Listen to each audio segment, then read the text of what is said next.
Hi guys, welcome to part two of Immanuel Kant in our philosophical project of looking at who Immanuel Kant was and what his works were and what his legacies were. Today we're going to be looking at some of his most famous works. I've brought three to share with you guys. Yeah, and these all probably deserve like thousands of videos each, and I can't cover everything, and many of my information are only going to be partial and possibly inaccurate because I can only present a part of his very extensive and very profound philosophical ideas. But yeah, I just hope that you can take this as an introduction and then go on, encouraged more to do your own philosophical research into Immanuel Kant. Yeah, so Kant, as we have said, was the most influential figure, one of the most influential figures in Western philosophy. He was born in 1724 and in Prussia, and his works just revolutionized how we think about knowledge, morality, and the limits of human understanding through groundbreaking texts that we're going to be looking at, like the Critique of Pure Reason and the Critique of Practical Reason. Kant addressed these fundamental questions about the nature of reality and the principles of ethical behavior. So his philosophical approach just continues to shape modern thoughts across disciplines, from philosophy to science and ethics and politics. Yeah, so let's look into more of his writing. Just as a heads up, his writing process was very, very meticulous. He took years just to find what to write about, and then developing and refining his ideas before publishing. And his most famous work, The Critique of Pure Reason, just just took him more than a decade to complete, and it just exemplifies the commitment he has to precision and depth, right? Kant also, as we have seen, followed a rigid daily routine, and he preferred to write in the mornings when his mind was the sharpest. Afternoons and evenings were reserved for teaching and relaxation, which allowed him to balance intense intellectual efforts with a consistent lifestyle. And yeah, he was a very interesting figure, almost like a robot to me in some ways, just inhuman in his ability to focus and to dedicate himself. So the three books that I have for you today is The Critique of Practical Reason, published in 17 oh sorry, those two are switched, in 1781. Practical Reason, published in 1778. The Critique of Pure Reason, published in 1781, and The Groundwork of the Metaphysics of Morals, published in 1785. Yeah, so let's look at the critique of practical reason, first of all. This was published in 1778, and this focuses on morality and ethical decision making. So Kant argued, first of all, that true morality comes from acting out of a sense of duty, rather than a personal desire or consequence. So if you do something good just because you want to seem like a good person, if you donate to charity just because of the reputation you gain from it, that's not really a moral or a virtuous action. He then also introduced this universal principle for ethical behaviors, which asks us to act only in ways that could be applied universally as a moral law. For example, there are certain moral standards that are unique to a cultural context or a historical context. For example, a lot of the things that were considered good during the Roman times or back in the 1600s are not considered good right now in the 21st century. And so things that can be shifted along time, things that are very arbitrary enough that, people within 20 years may change the ethical value of it, then that's not something that can be applied universally. And so he said that it's important that we kind of adhere to a concept that is concrete and determining right and wrong. Kant also explored how reason rather than emotion or religion can really be a good guide for moral actions. And this is kind of a rejection to what we've seen in human. Although their philosophy is very much nuanced, that we can't say they were opposites or they completely differed on this, it seems like although Kant was influenced by Hume, he also had his own distinct beliefs on these things. Yeah, so more on just the ethical framework. It categorically just demands action to be judged by whether it can become a universal law. So when you have done something good, you need to check if this is a universally good thing or if it's just a good thing for you in your context. In terms of human dignity, also in relation to these ethical ideas, he argued that humans should always be treated as ends in themselves, not merely as means to an end. So you're not doing something good to attain something, or you're not doing good to another person for another thing. You're doing good to a person, and that is just an end. That is a highest value in and of itself. And these ideas of human rights, the frameworks that he has established here, just emphasizes the equality and respect that he wants to promote for all human beings. And this has, I think, in a lot of ways, affected how we kind of understand human rights, because in a lot of the countries that we live in, for example, the United States, human rights is really a goal in and of itself. It's something that the government cannot take away. It's something that all people must be understood for. And these kind of ideas really do emphasize the importance of human rights across all cultures. And a very famous quote that we have is one of Kant's most famous line from all across his work, and it's two things fill the mind with ever new and increasing admiration and awe, the starry heavens above me and the moral law within me. So this kind of Kant has this belief in the harmony between the physical universe around us and the moral principle that guides human behavior. And to him, morality and the sense of good and evil within us was the most imperative thing that made us uniquely human. And his focus, it seems, is kind of different from Hume, and it is very different from other philosophers that we're going to be looking at. Yeah, next book that we I'm going to talk to you about is The Critique of Pure Reason. The first one was The Critique of Practical Reason, now it's Pure Reason. And this was published in 1781, and it's less about morality, but it's more about how humans acquire knowledge and the limits to what we can truly understand. And this is what, in a lot of times, Hume dealt about. So yeah, Kant kind of introduced very revolutionary ideas. He argued that human minds actively shape reality rather than passively receiving information, kind of like a perspectivism of a sort that I am going to introduce to you when we're talking about Nietzsche.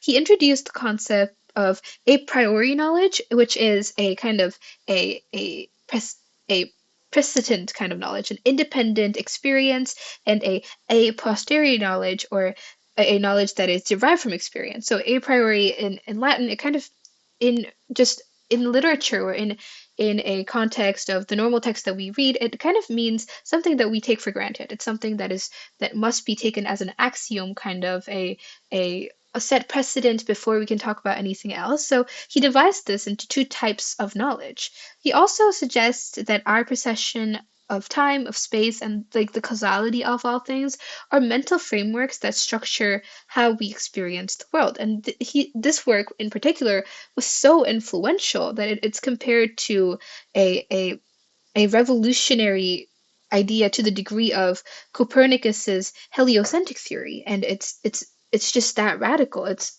as radical as the realization that Earth is revolving around the sun and not the sun revolving around the Earth. It's that radical in the shift in the understanding of knowledge.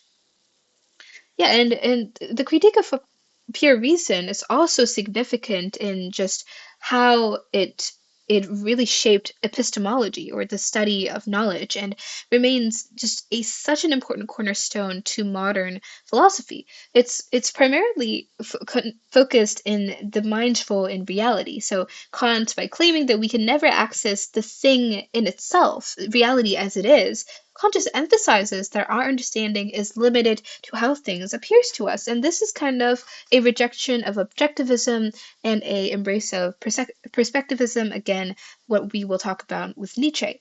He also kind of attempted to bridge rationalism with empiricism, seeking to reconcile the rationalist belief in innate knowledge with the empiricist focused on sensory experience. Yeah, and so his these kind of works influence debates about a philosophy in the modern context, and also things like artificial intelligence and the limits of science understanding today. It continues to have significant modern relevance. A very, very well known quote that just underscores this belief about knowledge is thoughts without content are empty, institutions without concepts are blind. This just this shows his belief that that knowledge requires both sensory input and seeing, touching, smelling, hearing, and a rational structure within the mind. It captures the essence of his epistemological, which is again the study of the knowledge, kind of the framework within it.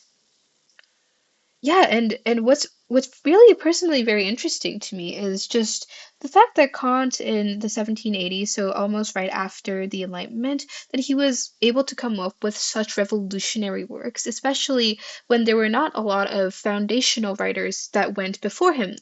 Hume was kind of an exception to the very conservative and very kind of traditional ideas that were flourishing at the time before he was born, and that these people continue to bring these things to the world that they're able to continually work within the context that's given them to create new ideas is just fascinating to me. Yeah, let's move on to the next book.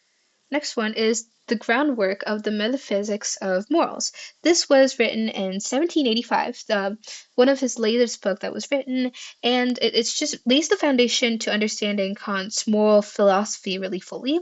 So, first of all, on the goodwill. So, Kant believed that the only inherent good thing is a goodwill, a act out of duty, and he explicitly uses the term goodwill, and in arguing for moral laws, he found that through reason, not emotions or religious doctrine, morality can be found. So it's really to him morality is a act of duty that is based on reason, not on emotion. So if you're walking down the street and you see, you know, a person suffering and you feel as if you need to help, that's not really necessarily the ideal kind of good. An ideal kind of good is reasoning. So you're reasoning, oh, that person like very sad, and I have the kind of capacity to help, and therefore I will help. This kind of reasoning, not an emotional based kind of argument for morality, I think makes a lot of sense because oftentimes you will not feel inclined to do good things. Often, when it comes to your inconvenience, when you're walking down the street and you're just too lazy to help,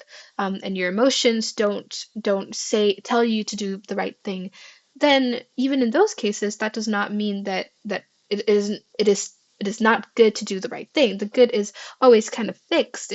The good is always helping others, kind of being altruistic, and you may not always feel like that. So I think it makes a lot of sense that he grounded morality on reason.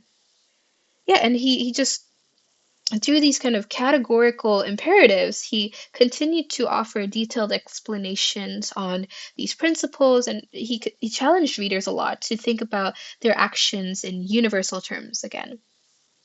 And in terms of the philosophical impact that it had, I think first of all, it's just his focus on duty contrasted a lot with previous theories of utilitarianism, which is the idea that whatever benefits the most people is necessarily the good.